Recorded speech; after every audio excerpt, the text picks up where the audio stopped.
Today, we talk about which Star Wars faction explored most of the galaxy.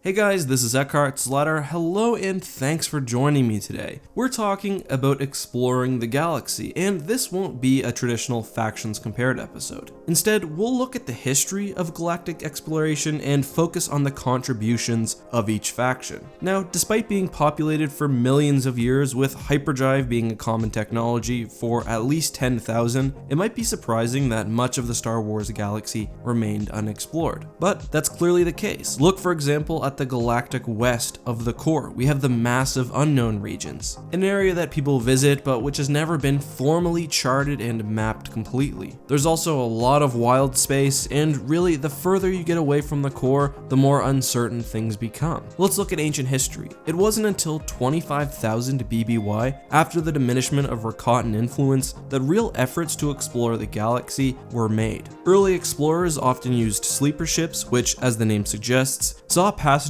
freeze themselves in carbonite to survive years of travel at sub-hyperspace speeds over long distances. Even after their fall, Rakatan hyperdrive tech still existed in the galaxy, although it was fairly rudimentary and relied on powerful force signatures for navigation. Early on, most major galactic powers were centered towards the inner core of the galaxy. As species became more advanced, they typically colonized neighborhood star systems, which meant the core and the early mid-rim were explored, while the very deep core and the outer regions of the galaxy were more or less ignored by galactic powers. That's not to say that exploration efforts weren't being made on a local planetary level, but they weren't cataloged in any grand way.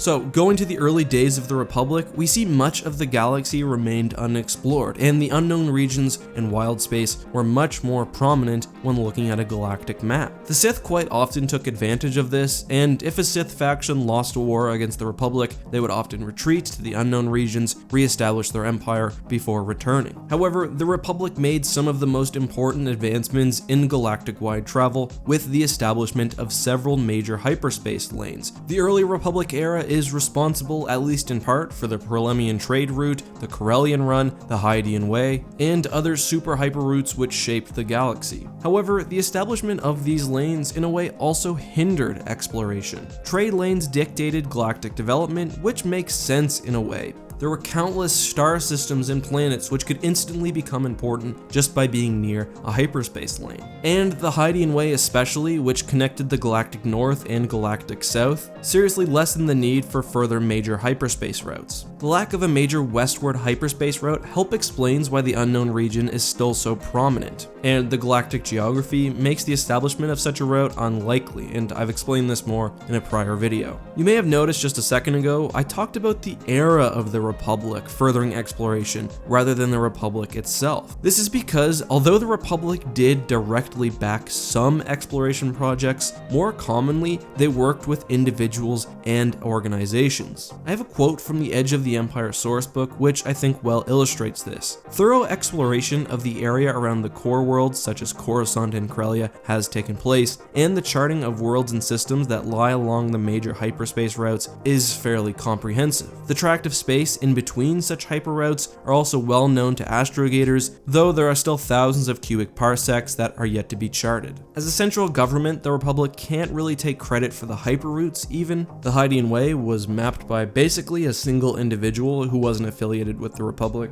while the Corellian Run, for example, was mapped by the Corellian people. After the Hydean Way, which connected one side of the galaxy to the other, was established, I would argue that the official charting and colonization of the galaxy was fairly slow. By the time of the Clone Wars, most resources had been dedicated to fixing local problems and later to waging a war. We do, however, see the Outbound Flight Project, which aimed to explore the unknown regions and later establish a full colony in another galaxy, and the X-Gal Project, which also engaged in charting and established listening posts for extragalactic communication. This brings us to the time of the Empire, and the Empire more seriously charted what was left of the unknown, for several reasons. What's interesting though though, is that the Empire as a government more directly took control of exploration efforts. Here's another quote from the Edge of the Empire sourcebook, which talks about how the Empire preferred to directly do exploration rather than relying on independent explorers or merchants. Explorers who are happy to work alongside the Empire now do so in a far more ruthless manner than their predecessors. The Empire is motivated to assist its burgeoning war efforts through the exploitation of new resources.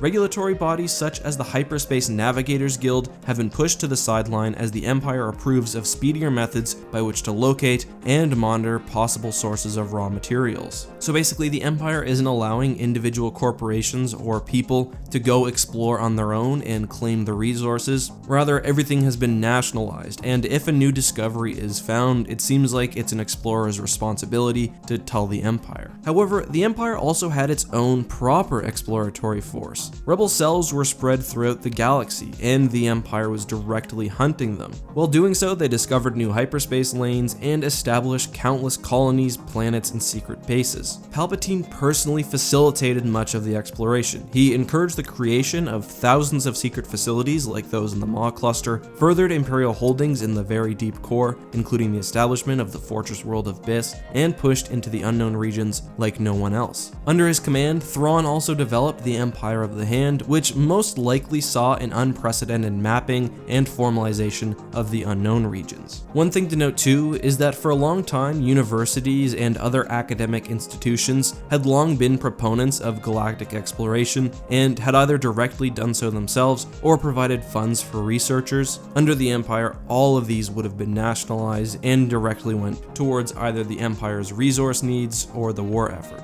Let's move on to the later stages of Star Wars history. We know that the New Republic faced many threats from the unknown regions. We have the Cyru, the Killik, Grand Admiral Thrawn, and others. We also know that they were working pretty hard to consolidate the planets they did have, so I don't think it's likely that the New Republic was expanding too far into the unknown regions. However, just by necessity because of their conflicts, they most likely would have done some exploration. However, according to the Unknown Regions Guide for the Star Wars RPG, it appears like by the time of the Legacy era, exploration had basically stopped, with no major advancements in the prior 100 or so years. So that's a brief history of the exploration of the Star Wars universe. I'm not going to rank these factions because I think they each contributed something individually. The early Republic, of course, blazed across the galaxy, setting up the bones for what would eventually become. However, can you really call these efforts those of the Republic? I'm not sure. Often, major discoveries were made by those who perhaps lived in the Republic but weren't associated with the faction directly. The Empire took a much more hands-on approach, sometimes working with explorers, but more often doing the exploring themselves. The New Republic, on the other hand, was far less expansionist, but did also face off against many threats from the unknown regions, and also those from other galaxies, including the Nagai and the Yuuzhan Vong.